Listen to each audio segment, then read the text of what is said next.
everyone. Welcome to School Age Read Aloud. I'm Miss Rachel. Happy Monday. I usually work at the Ross Broadway branch, but we're reading together in our living rooms. We're reading Holes by Sachar. I hope you all are really enjoying it.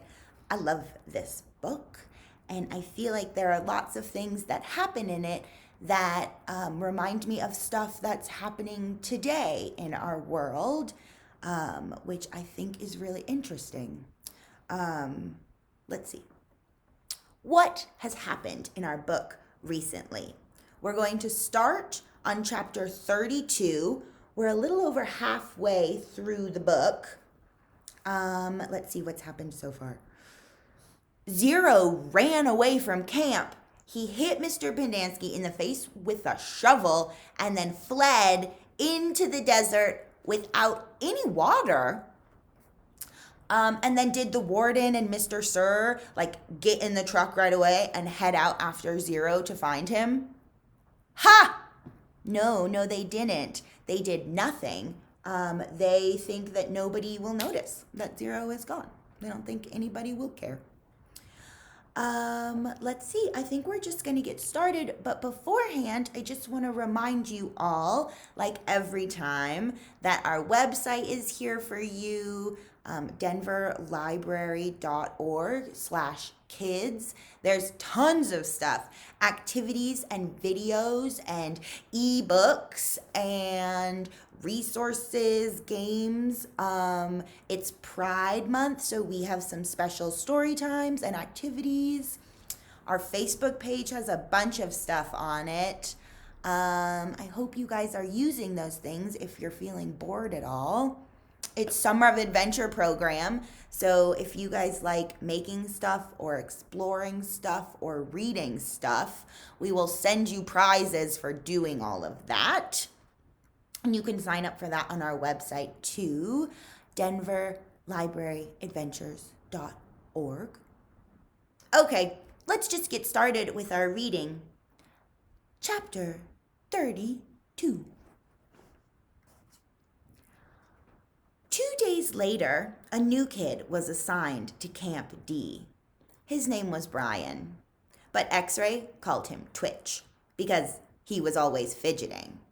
Twitch was assigned Zero's bed and Zero's crate. Vacancies don't last long at Camp Green Lake. Twitch had been arrested for stealing a car. He claimed he could break into a car, disconnect the alarm, and hotwire the engine all in less than a minute. I never planned to, steal one, he told them. But sometimes, I'm walking past a real nice car parked in a deserted area and, I'll just start twitching.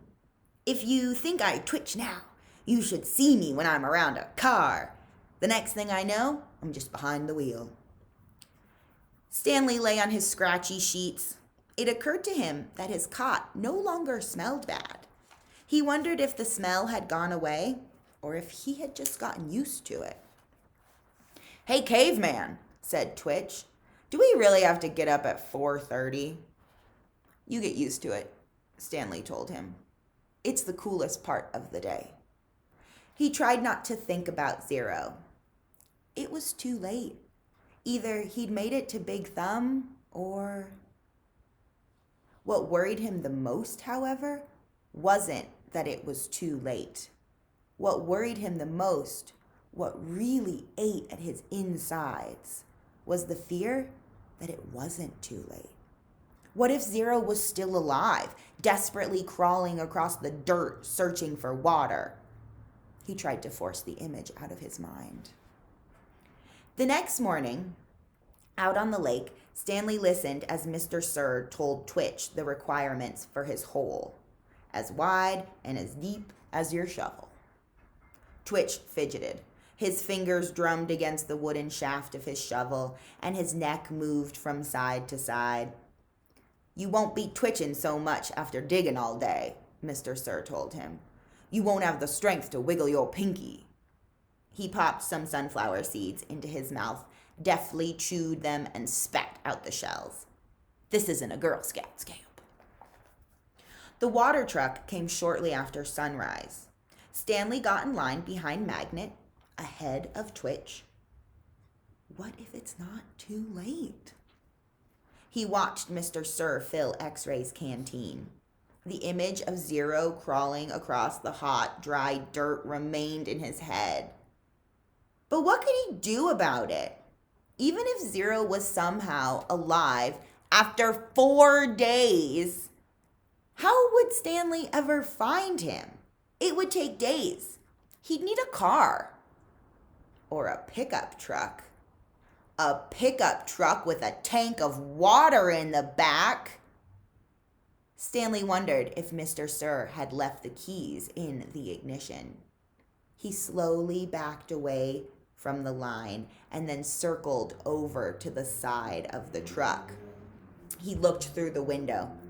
The keys were there, dangling in the ignition. Stanley felt his fingers start to twitch. He took a deep breath to steady himself and tried to think clearly. He had never driven before. But how hard could it be? This was really crazy, he told himself. Whatever he did, he knew he'd have to do it quickly before Mr. Sir noticed. It's too late, he told himself. Zero couldn't have survived. But what if it wasn't too late? He took another deep breath. Think about this, he told himself. But there wasn't time to think. He flung open the door to the truck and climbed quickly inside. Hey! Shouted Mr. Sir. He turned the key and stepped on the gas pedal, and the engine revved. The truck didn't move. He pressed the pedal to the floor. The engine roared, but the truck was motionless. Mr. Sir came running around the side of the truck. The door was still open. Put it in gear, shouted Twitch. The gear shift was on the floor next to the seat. Stanley pulled the lever back until the arrow pointed to the letter D for drive. The truck lurched forward. Stanley jerked back against the seat and tightly gripped the wheel as the truck accelerated. His foot was pressed to the floor. The truck went faster and faster across the dry lake bed. It bounced over a pile of dirt. Suddenly, Stanley was slammed forward and then instantly backwards as the airbag exploded in his face. He fell out of the open door and onto the ground. He had driven straight into a hole. He lay on the dirt, staring at the truck, which stuck lopsided into the ground. He sighed. He couldn't blame his no-good, dirty, rotten, pig-stealing great-great-grandfather this time. This time, it was his own fault. 100%. He had probably just gone and done the stupidest thing he had ever done in his short and miserable life. He managed to get to his feet. He was sore, but didn't think he had broken any bones. He glanced back at Mr. Sir, who remained where he was, staring at Stanley. He ran. His canteen was strapped around his neck. It banged against his chest as he ran, and every time it hit against him, it reminded him that it was empty, empty, empty. Chapter 33. He slowed to a walk. As far as he could tell, nobody was chasing him.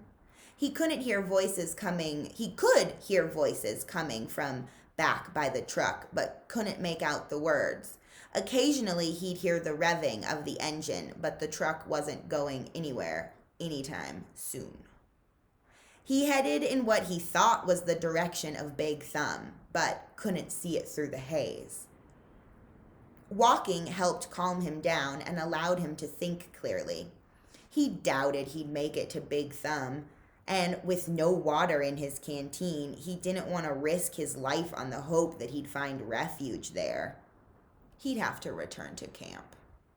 He knew that, but he was in no hurry. It would be better to return later, after everyone had had a chance to calm down. And as long as he'd come this far, he might as well look for 0.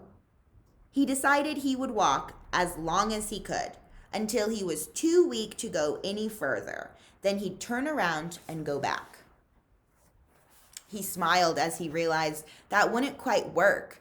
He would only go halfway as far as he thought he could go, so that he'd still have the strength to return. Then he'd have to make a deal with the warden, tell her where he found Kate Barlow's lipstick tube, and beg for mercy. He was surprised by how far out the holes extended. He couldn't see the camp compound anymore, but he still kept passing holes. Just when he thought he'd passed the last hole, he'd come across another cluster of them, a little farther away.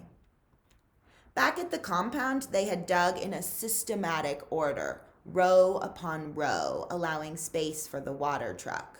But out here, there was no system. It was as if every once in a while, in a fit of frustration, the warden would just pick a spot at random and say, "What the hell? Dig here!" It was like trying to guess the winning numbers in a lottery. Stanley found himself looking down into each hole he passed. He didn't admit to himself what he was looking for. After more than an hour had gone by, he thought he had surely seen the last hole. But then off to the left, he saw another cluster of them. I mean, he didn't actually see the holes. He saw the mounds of dirt that surrounded them. He stepped over the mounds and looked into the first hole. His heart stopped. Down at the bottom was a family of yellow spotted lizards. Their large red eyes looked up at him. He leapt back over the mound and ran. He didn't know if they were chasing him. He thought he might have seen one leap out of the hole. He ran until he couldn't run any further, and then he collapsed. They hadn't come after him. He sat there a while and caught his breath. As he got back to his feet, he thought he noticed something on the ground, maybe 50 yards away. It didn't look like much, maybe just a big rock, but in a land of nothingness, any little thing seemed unusual. He walked slowly towards it. The encounter with the lizards had made him very cautious. It turned out to be an empty sack of sunflower seeds. He wondered if it was the same one Magnet had stolen from Mr. Sir, although that didn't seem very likely. He turned it inside out and found one seed stuck to the burlap. Lunch. Have you guys ever just had one sunflower seed for lunch? I hope not. Chapter 34. The sun was almost directly overhead. He figured he could walk for no more than another hour, maybe 2, before he had to turn back. It seemed pointless. He could see there was nothing ahead of him, nothing but emptiness. He was hot, tired, hungry, and most of all, thirsty. Maybe he should just turn around now. Maybe he'd already gone halfway and didn't know it. Then, looking around, he saw a pool of water less than 100 yards away from where he was standing. He closed his eyes and opened them to make sure he wasn't imagining it. The pool was still there. He hurried towards it. The pool hurried away from him, moving when he moved, stopping when he stopped. There wasn't any water. It was a mirage caused by the shimmering waves of heat rising off the dry ground. He kept walking. He still carried the empty sack of sunflower seeds. He didn't know if he might find something to put in it. After a while, he thought he could make out the shape of the mountains through the haze. At first, he wasn't sure if this was another kind of mirage, but the farther he walked, the clearer they came into view. Almost straight ahead of him, he could see what looked like a fist with its thumb sticking up. He didn't know how far away it was. 5 miles, 50 miles. One thing was certain. It was more than halfway. He kept walking towards it, although he didn't know why. He knew he'd have to turn around before he got there, but every time he looked at it, it seemed to encourage him, giving him the thumbs up sign. As he continued walking, he became aware of a large object on the lake. He couldn't tell what it was, or even if it was natural or man-made. It looked a little like a fallen tree, although it didn't seem likely that a tree would grow here. More likely, it was a ridge of dirt or rocks. The object, whatever it was not on the way to Big Thumb, but off to the right. He tried to decide whether to go to it or to continue towards Big Thumb. Or maybe just turn around? There was no point in heading towards Big Thumb, he decided. He would never make it. For all he knew, it was like chasing the moon, but he could make it to the mysterious object. He changed directions. He doubted it was anything, but the fact that there was something in the middle of all this nothing made it hard for him to pass up. He decided to make the object his halfway point, and he hoped he hadn't already gone too far. Would you guys have gone to the object or to Big Thumb? He laughed to himself when he saw what it was. It was a boat, or part of a boat anyway. It struck him as funny to see a boat in the middle of this dry and barren wasteland. But after all, he realized, this was once a lake. The boat lay upside down, half buried in the dirt. Someone may have drowned here, he thought grimly, at the same spot where he could very likely die of thirst. The name of the boat had been printed on the back. The upside-down letters were peeled and faded, but Stanley could still read the name, Mary Lou. Do we know a Mary Lou? On one side of the boat, there was a pile of dirt and then a tunnel leading down below the boat. The tunnel looked big enough for a good-sized animal to crawl through. He heard a noise. Something stirred under the boat. It was coming out. "Hey!" Stanley shouted, hoping to scare it back inside. His mouth was very dry, and it was hard to shout very loudly. "Hey!" the thing answered weakly. Then a dark hand and an orange sleeve reached up out of the tunnel. Who is it? Chapter 35. Zero's face looked like a jack-o'-lantern that had been left out too many days past Halloween. Half rotten, with sunken eyes and a drooping smile. "Is that water?" he asked. His voice was weak and raspy. His lips were so pale they were almost white, and his tongue seemed to flop around uselessly in his mouth as he spoke, as if it kept getting in the way. "It's empty," said Stanley. He stared at Zero, not quite believing that he was real. "I tried to bring you the whole water truck, but," he smiled sheepishly, "I drove it into a hole." "I can't believe you are." "Me neither," said Zero. "Come on, we got to get back to camp." Zero shook his head. "I'm not going back." "You have to. We both have to." "You want some sploosh?" Zero asked. "What?" Zero shaded his eyes with his forearm. "It's cooler under the boat," he said. Stanley watched Zero crawl back through the hole. It was a miracle he was still alive, but Stanley knew he would have to get him back to camp soon, even if he had to carry him. He crawled after him and was just able to squeeze his body through the hole. He never would have fit when he first came to Camp Green Lake. He'd lost a lot of weight. As he pulled himself through, his leg struck something sharp and hard. It was a shovel. For a second, Stanley wondered how it got there, but then he remembered that Zero had taken it with him after striking Mr. Pendanski. It was cooler under the boat, which was half buried in the dirt.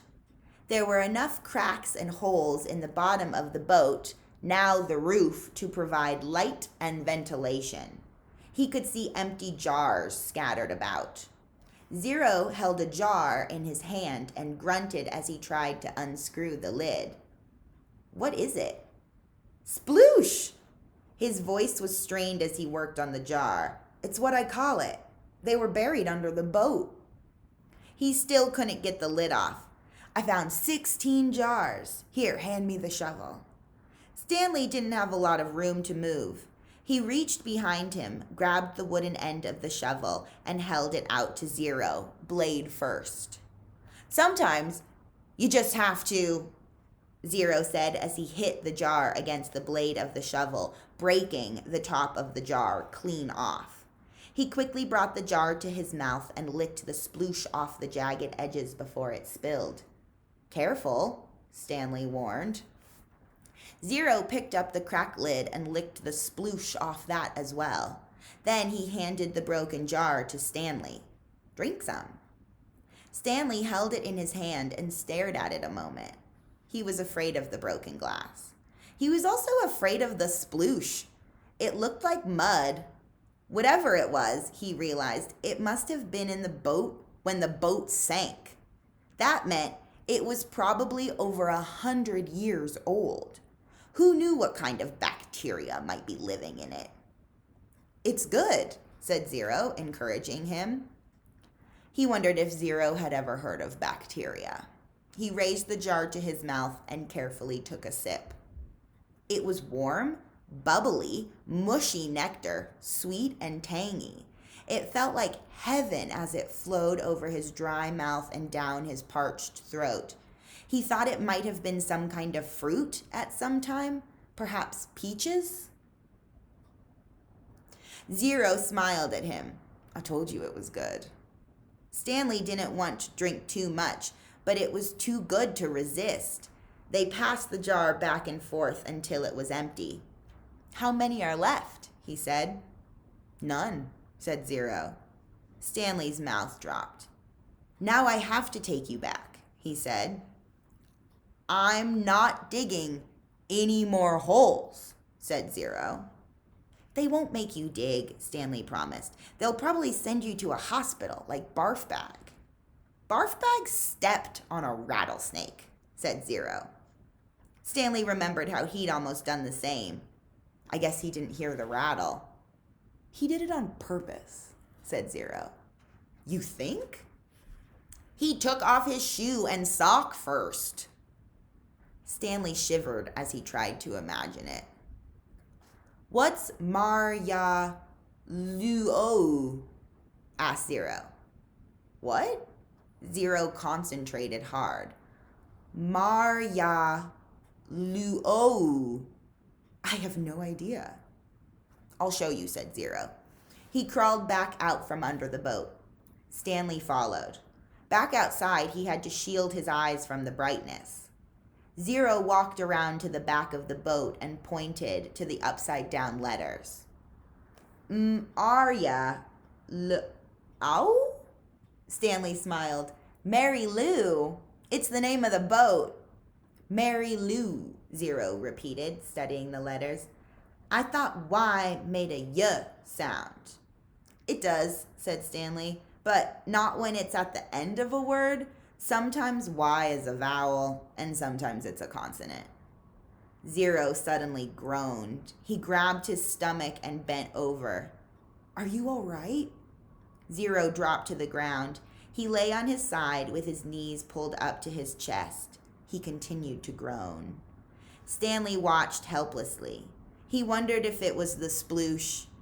He looked back towards Camp Green Lake. At least, he thought it was the direction of Camp Green Lake. He wasn't entirely sure. Zero stopped moaning, and his body slowly unbent. "I'm taking you back," said Stanley. Zero managed to sit up. He took several deep breaths. "Look, I got a plan so you won't get in trouble," Stanley reassured him. Remember when I found the gold tube? Remember I gave it to X-Ray and the warden went crazy making us dig where she thought X-Ray found it?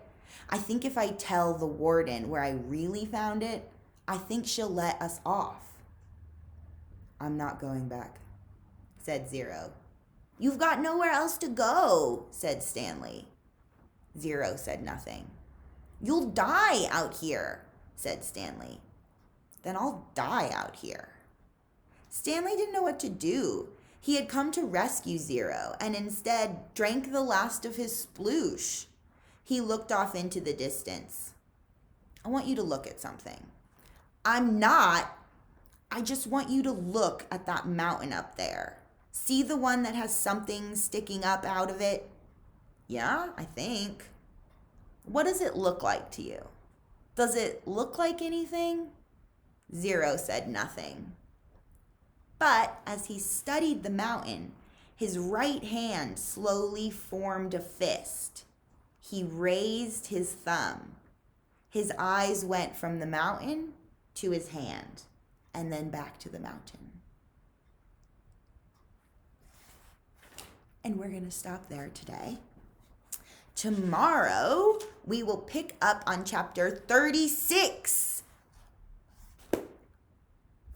Do you guys think that they make it to God's thumb? Do you think they head to God's thumb? Do you think they go back to camp? What about the treasure? I hope you guys are enjoying this. I'm having a really good time reading it to you. I hope that you're finding things in the story to talk to your friends or your siblings or your family members about, the people that you live with. Hopefully the story is making you think and want to share it with people. I hope you have a fantastic day. I hope you're all staying safe and creative, and I will see you tomorrow.